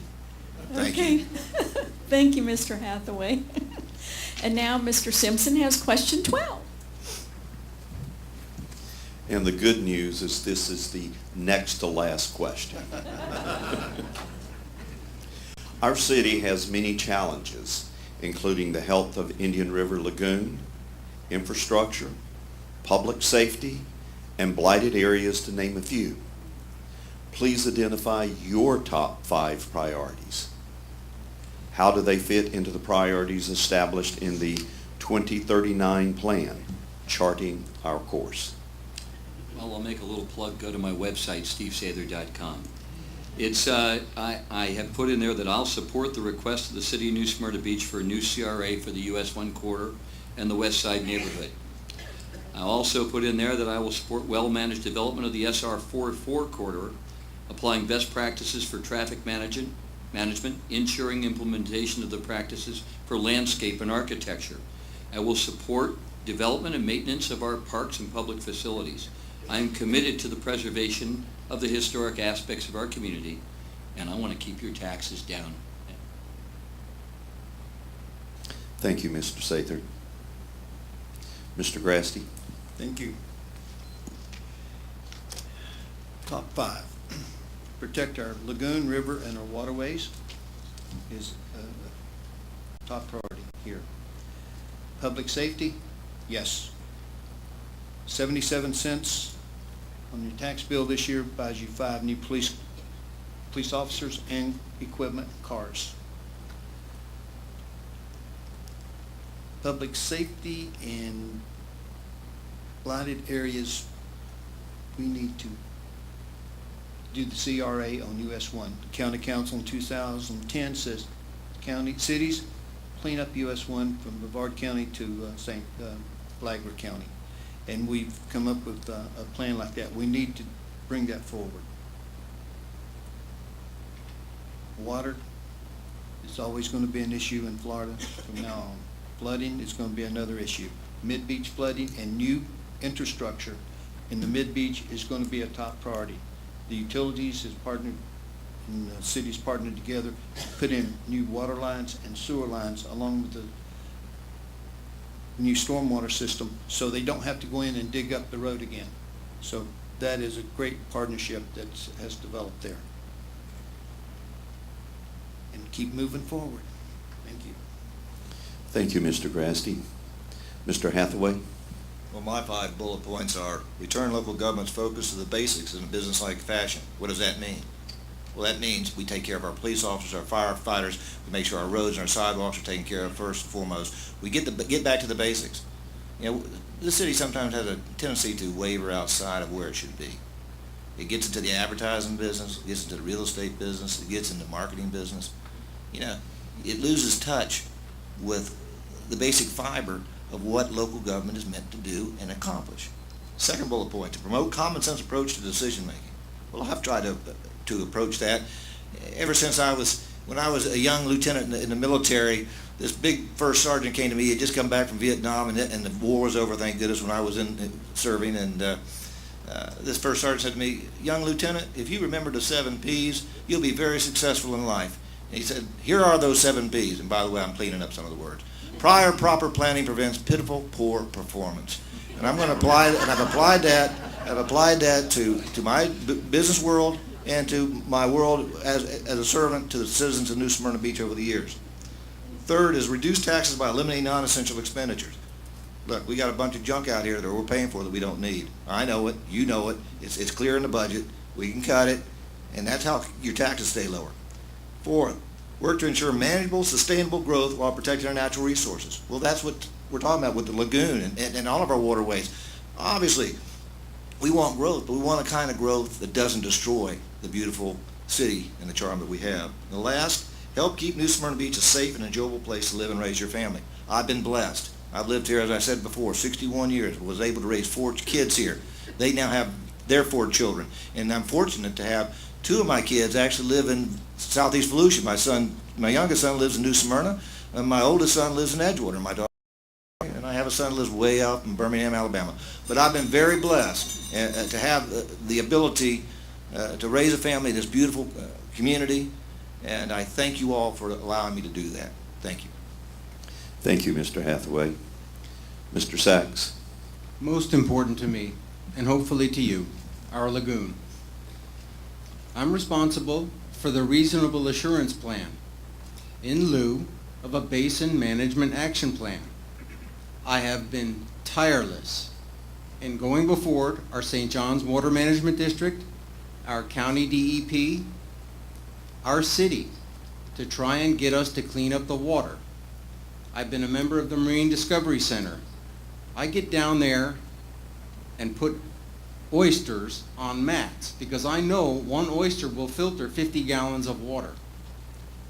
If I can't figure out how to do it mentally, I'm going to do it physically. That's the most important thing to me is our lagoon. Number 2, most important to me, and I may public safety. There is no reason why we should have 2 men on a fire truck. That is a disservice to you. It is a disservice to the firefighters who put their lives on the line.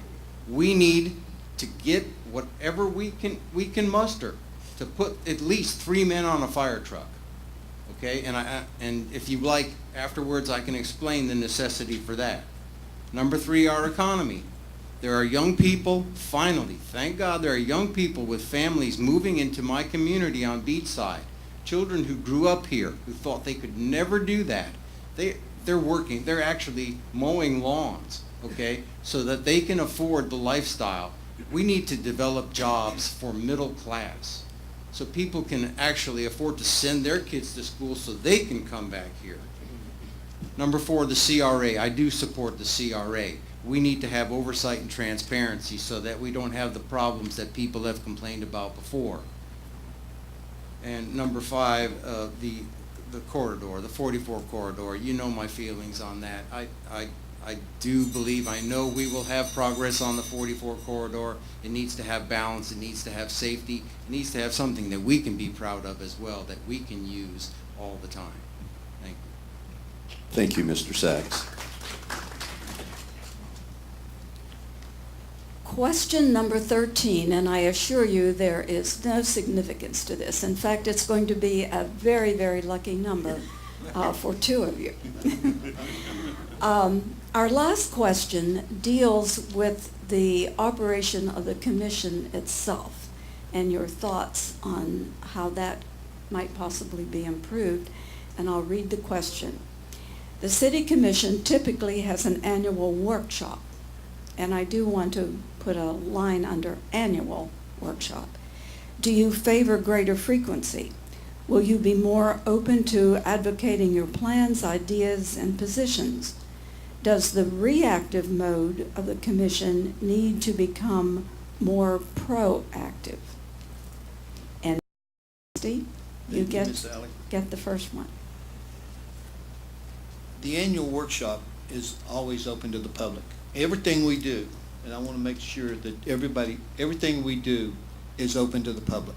There's no closed doors unless it's a case issue or a lawyer issue. More frequent, yeah, we can do more, but also we can do more in commission meetings, discuss more, or have time to set aside to talk about issues. And maybe we need to do that.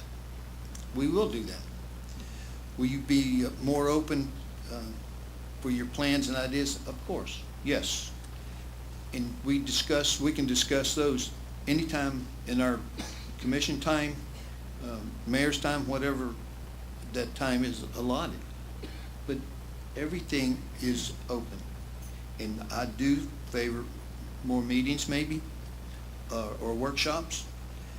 And also workshops with the Utilities Commission, the Planning and Zoning Boards, Code Enforcement, any board we have in the city.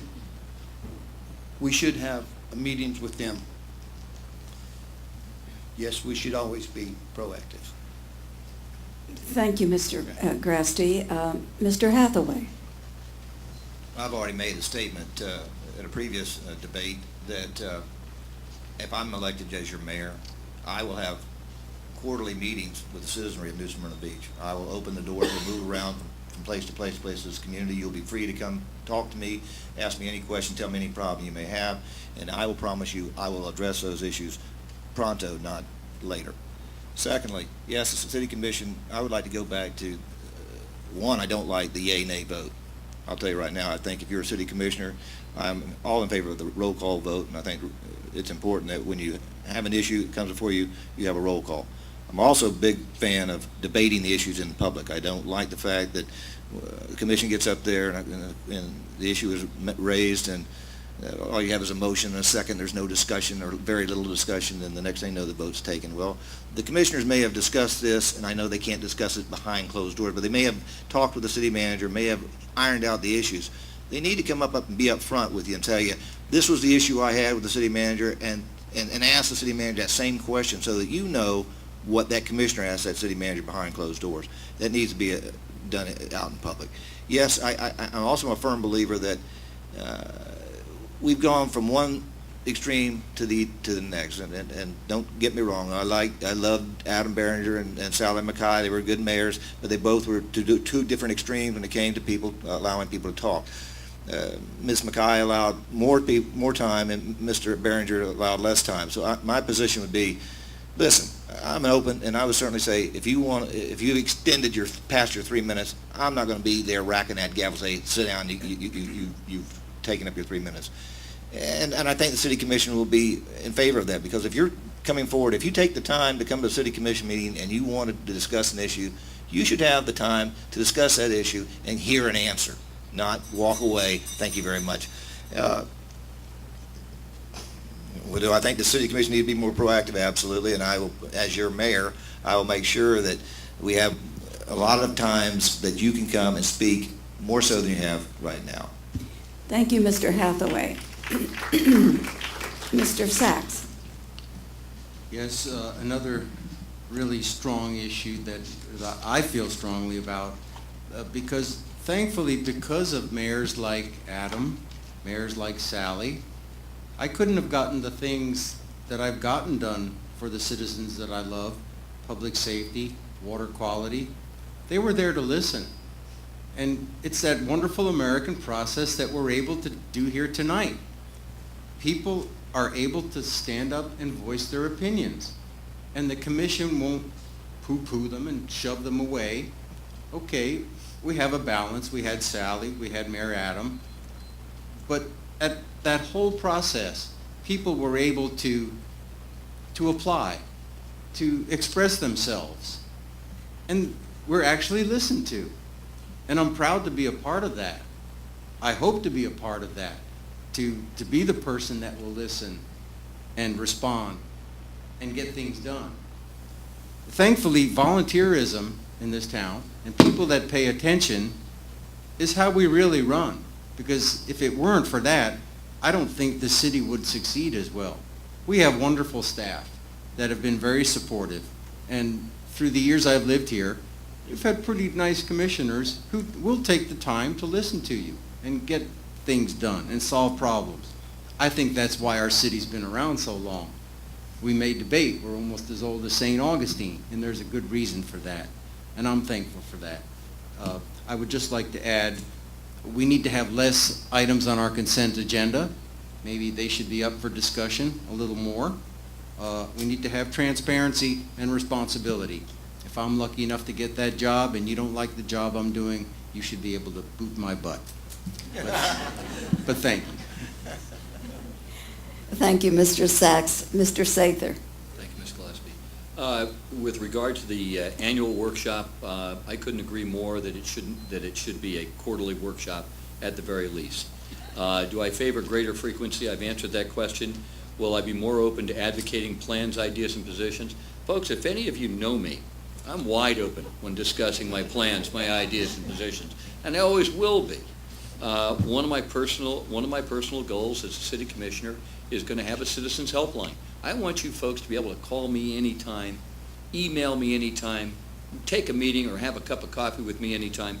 I want to hear you. One of the things I'm asking for, if you'll take a look at my website, is what are your best ideas? For heaven's sakes, if I think for 1 minute that I've got them all, I'd be dead wrong. I know that there's a lot of great ideas out there. I want to hear you, particularly as your commissioner.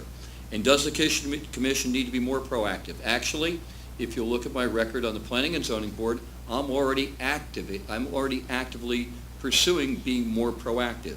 When we see a situation like 3rd Avenue with 38 properties and 17 variances over the years, we might need to adjust ourselves a little bit or take a look at it.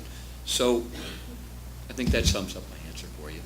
Thank you, Mr. Sather, and indeed thank each of you. This was an exemplary forum, and I know that all of us here tonight appreciate the very gentlemanly and informative way that you have conducted this particular milestone for New Smyrna Beach Citizens for Smart Growth. Thank you so much.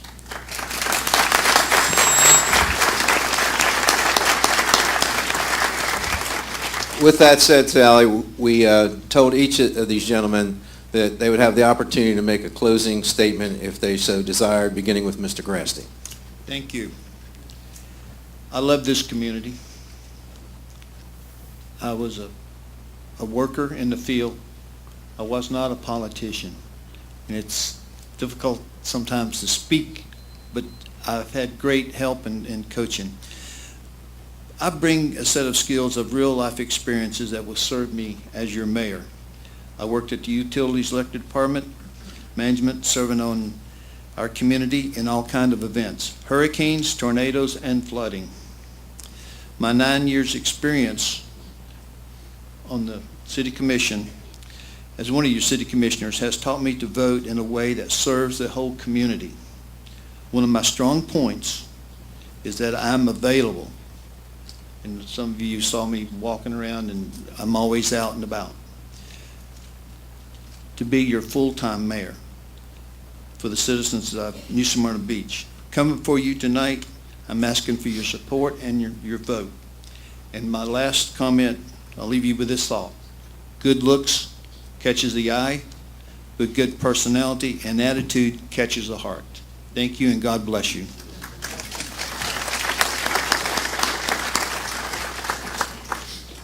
Mr. Hathaway. Well, first off, I want to thank Citizens for Smart Growth for putting on this program tonight. I want to thank each and every one of you for taking the time out of your busy schedules to come and learn about the candidates. That's the only way you're going to know who is the right person truly to vote for, is to come and listen to us, talk about our issues, your issues, and how we would relate to those issues. Listen, I'm asking for your vote simply because I've been here my entire life. I've given over 20 years of service to this city in appointed boards and elected boards. I've served 5 times as your vice mayor.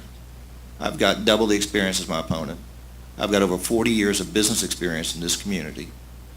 I know what it's like to deal with a budget. I know it's important for you to have a businessman to look at your budget. I know it's important for you to understand, as a small business owner, what a budget impact does to our households, what it does to our businesses. I bring that experience to the table. I bring past experiences, having been the president of the Volusia League of Cities and having served on the board of directors of the Florida League of Cities. I have connections with Volusia County. I have connections with the state of Florida. I am ready to go to work day one. I've already told you I'm going to hire somebody if you elect me to run my business, so I'm going to be your full-time mayor too, even though I get a part-time pay. But I'm doing it because, not for the money, obviously. I'm doing it for the love of this community, and I thank you all very much for taking the time to listen to us tonight. Mr. Sachs. Well, thank you, everybody, for listening to us. I'm not the best spoken person sometimes. Sometimes I can speak very well. Other times, maybe not so much. but I pride myself in being a man of action. You set me to a task, I won't quit. I will work for you. I've been a public servant for almost 40 years.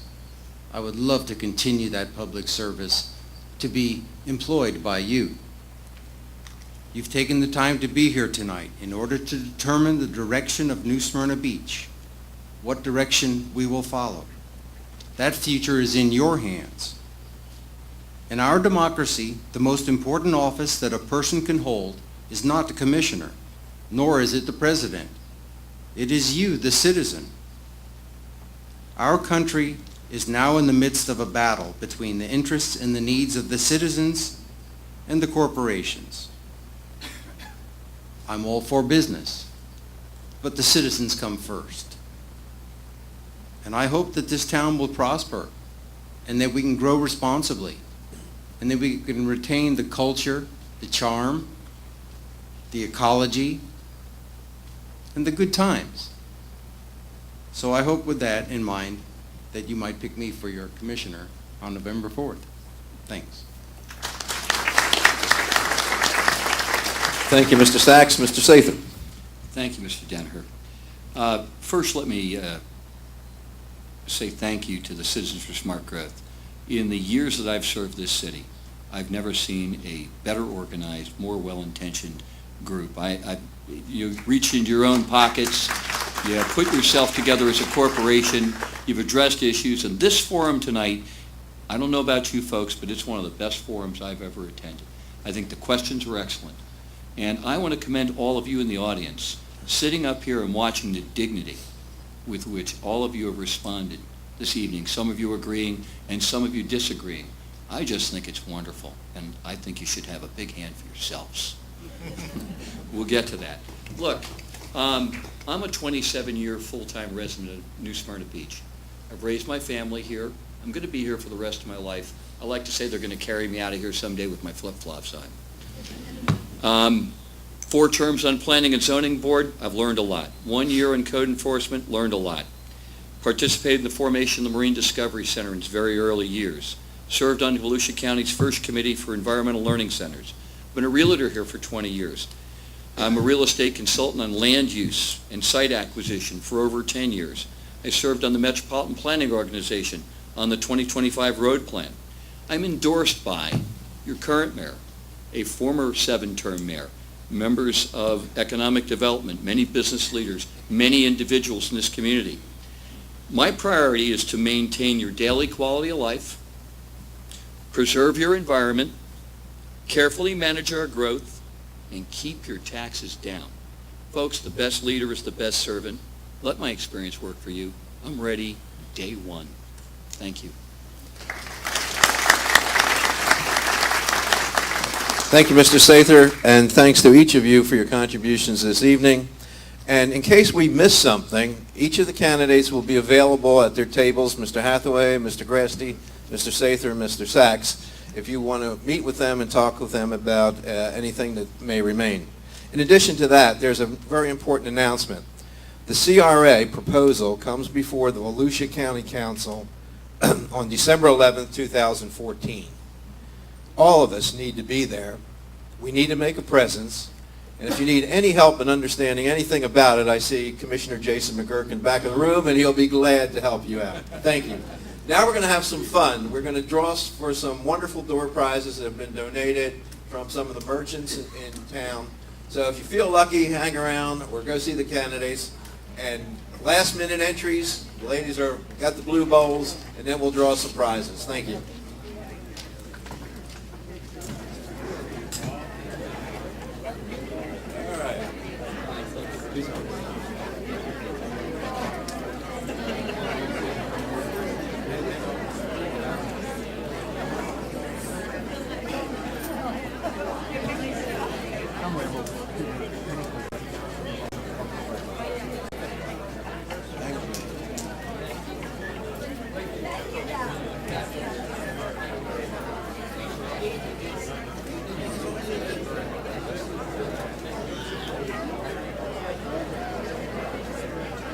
Okay, let's get those final entries in so we can get some prizes for folks and we can go home.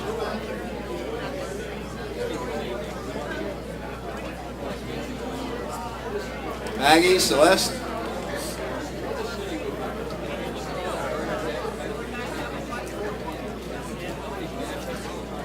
Here we go, here we go.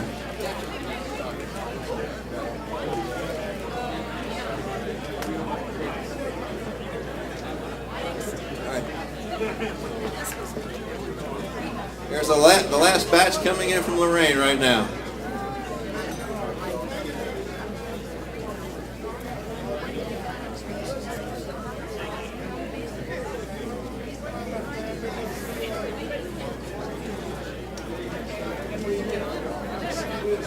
Okay. Folks, I'd like to get your attention, please. We're going to do drawer prizes now. So please, let's see who won the door prizes. It could be you. The very first one is a gift certificate, half off, a 60-minute massage from Be Well Chiropractic. And the winner of the massage is William Todd. William Todd, please claim your prize. Okay. Scarf and luggage tag from Gone Bonkers on Flagler Avenue.